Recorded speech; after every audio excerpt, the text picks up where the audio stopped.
With the release of Forza Horizon 5 and the overwhelmingly positive reception, this truly feels like a turning point for the Xbox brand, not only in terms of perception, but in terms of what they have overall released for the year of 2021. Let's talk about what they've done and what they plan to do in the near future.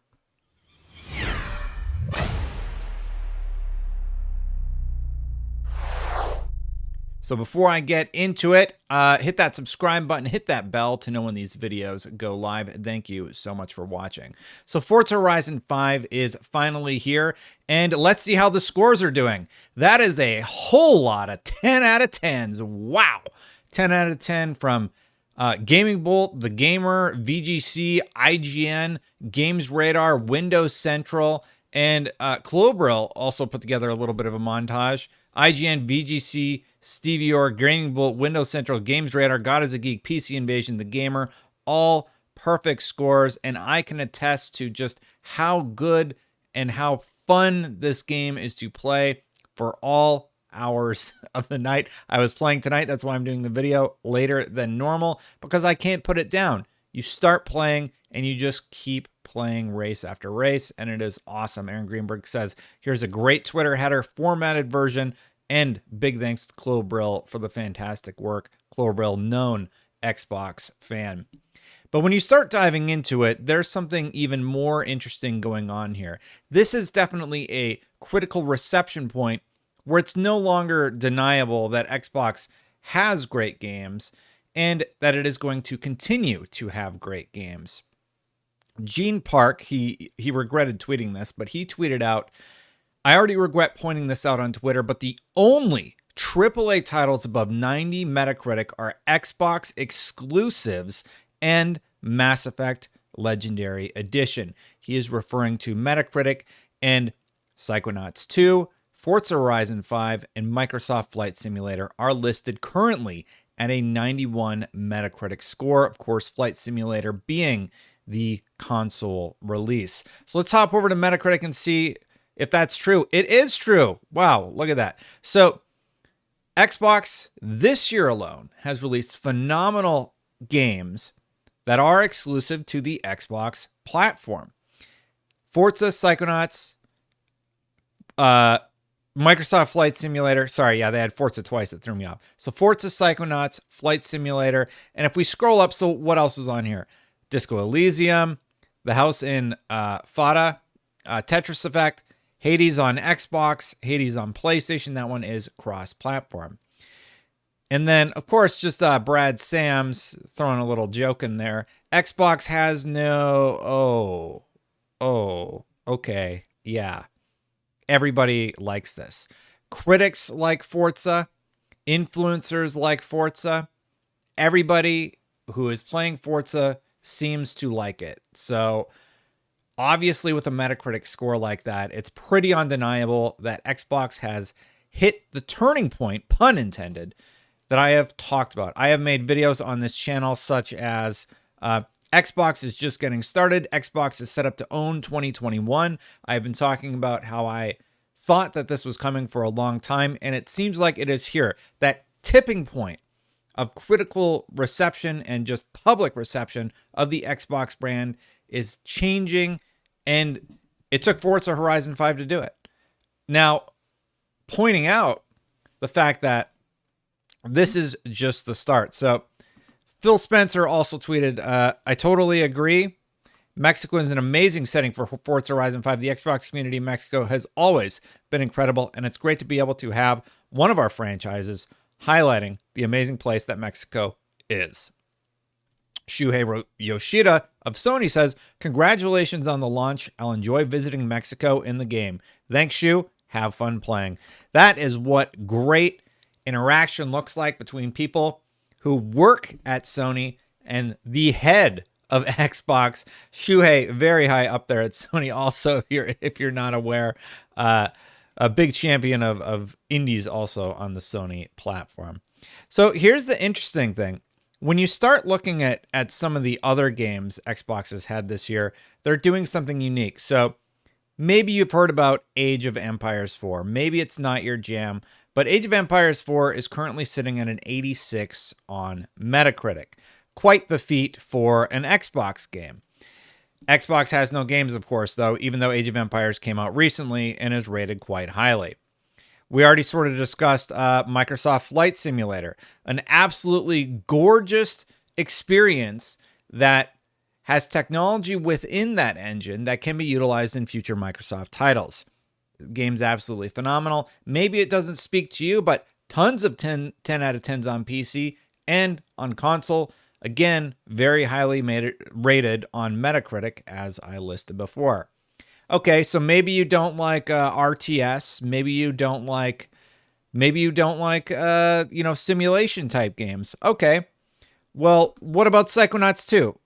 A narrative-driven game where you get to explore the mind of different characters, positively received by critics and fans alike. Humorous, fun, good gameplay, stylized, gorgeous game, exclusive to the Xbox platform, or at least it will be going forward as Double Fine is now a partner with Xbox. No, Psychonauts 2 is exclusive already, so yeah. All right. What about the games that are soon to be exclusive? Like, okay, you don't like Flight Simulator. You don't like Age of Empires 4. You don't like Psychonauts 2. I realize this one is currently cross-platform. What about Deathloop? A Game of the Year contender, 10 out of 10 from Bethesda Softworks, which, by the way, Microsoft now owns. 10 out of 10 game. Everybody, fans and critics alike, from Arcane Leon. As you can see, their title is right there. Again, cross-platform right now, but going forward, these games will be exclusive to the Xbox family of devices. And of course, we have Halo on the way. We have seen the Halo multiplayer. We've gotten a tease of the Halo campaign. And everything that we've seen from Halo, there was the controversy with the graphics and everything, but everything that we have played, the multiplayer flights that were available to the general public, were overwhelmingly positively received. Unless you're Dr. Disrespect and think the game needs a battle royale, which I do not think it does. So at what point do you have to ask yourself, maybe you just don't like video games? Because here we have Age of Empires 4 getting critical acclaim, Flight Simulator, Psychonauts 2, Deathloop, Halo. I understand if those games aren't for you, but to deny that this is a continual building of great successes for a platform maybe you don't like or you have an axe to grind with, you're just I don't even know what you're doing. Why? Why do you care? Forza Horizon 5 is a tipping point, I think, for the Xbox brand, not only in terms of perception of what Xbox is capable of, but the kind of games that we can expect from Xbox and Xbox-related studios in the future. It's truly awesome.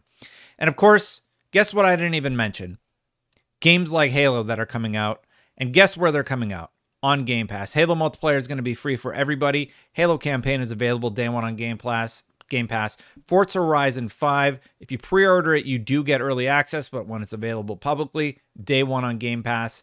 It is a subscription fee, and I don't even need to go into that because I've already listed so many phenomenal games that came out in 2021 for the Xbox brand, and they have more lined up for 2022. Xbox is just getting started. They are going to own 2021. They already have. They are speaking to a demographic that other companies simply are not right now. Nintendo doesn't really have an answer to Forza. They have Mario Kart. They have a different style and a different strategy, right? PlayStation doesn't have a game like Age of Empires 4 or Flight Simulator. Psychonauts 2, very unique. And it's sort of like Xbox saying, hey, look, we can do something sort of like Ratchet and Clank. We can do something sort of like what Nintendo does with the Mario franchise. Our thing is Psychonauts. And then looking forward, we are going to have more exclusives. And Halo is still yet to come. Remember, a lot of people were doubtful about the multiplayer. And then they got it in their hands. And that conversation got quiet real quick, didn't it? Because it's great. So I have to wonder. And It's fair to be critical about the delay of co-op. It's fair to be critical about the delay of Forge. But the more I think about what has happened in the past with our doubts with 343 and the resulting gameplay that we have gotten with the Halo multiplayer, I think we're in for, I'm getting more excited about the Halo campaign, and I do think we are going to be in for a treat. I cannot wait to see what they have. So that's my thoughts on Xbox and why I think this is a turning point. I think Halo going forward is going to continue showing what they are capable of. It has to. Because with Forza, it's like, okay, you're not playing around anymore. You can't have the Craig memes anymore. Xbox really has to knock it out of the park, and they have a great slate set up for 2022, and Sony is bringing it in 2022. 2022 might be the best year of gaming, regardless of the platform that you play on. I think Sony is going to have phenomenal games next year. I think Xbox is going to have phenomenal games next year. I think Xbox has proven in 2021 that they have come to play, again, pun intended, and we're all just going to get treated to some awesome games across the board. I can't wait. I hope you're the type of fan that also can't wait. Be you an Xbox fan, be you a PlayStation fan. Let's just agree everybody's going to get some great gaming over the next few months. I think it's awesome. I am glad to see Xbox competing. I'm glad to see Sony is trying to come up with answers to what Xbox is doing. Like when they release a Gran Turismo trailer the same day that Xbox is launching Forza Horizon 5 and getting all this praise, trying to remain in the conversation and remind people that Gran Turismo is on the way. I'm also very excited about Gran Turismo down the line. We'll see how that goes over. Let me know what you think about this. I think the perception is shifting, and Forza did it. Forza alone. Maybe I've got my blinders on or something though, but I definitely think when you see 3 Xbox exclusives on Metacritic's top 10 list, maybe you got to go, maybe I'm wrong about my perception of Xbox. And I think that's happening now, and it's happening quite quickly because of the positive reception of Forza Horizon 5. And I think that is going to continue to happen as their stable of games increases. Let me know what you think. Thank you so much for watching. If you like these videos, hit that subscribe button, hit that bell. I really appreciate everybody who's subscribed here. Channel blew up this year. We started the year with 20,000 subscribers. We're at something like 73. We're nearing 73,000 right now. So just thank you for the explosive growth here. I really, really appreciate it. If you want to become a member and support the channel, memberships are turned on. They're a way you can support the channel. What I try and do is I try and upload these videos every time with no ads, and I do my best to comment to every single member comment in the back end. So if you want to do that, click that join button. And thank you so much to all the channel members thus far. I'm going to get out of here, get some rest. I'll see you for the next one. I got to go play some more Forza. See you soon. Bye for now, everybody.